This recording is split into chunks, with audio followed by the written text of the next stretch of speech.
Мислам дека тоа е до културата, до нивниот менталитет. А,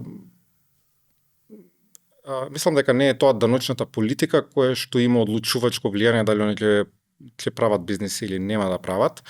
Во Македонија, сега добро, ние кога ќе собереш нели социјално осигурување и ДДВ и се не е толку едноставно, ама во Америка тоа што ми е познато за тоа како личниот доход го даночуваат, ако некој почне да се занимава со бизнис, се он има некоја даночна стапка која што е скалеста и која што делува дека ќе биде доста висока.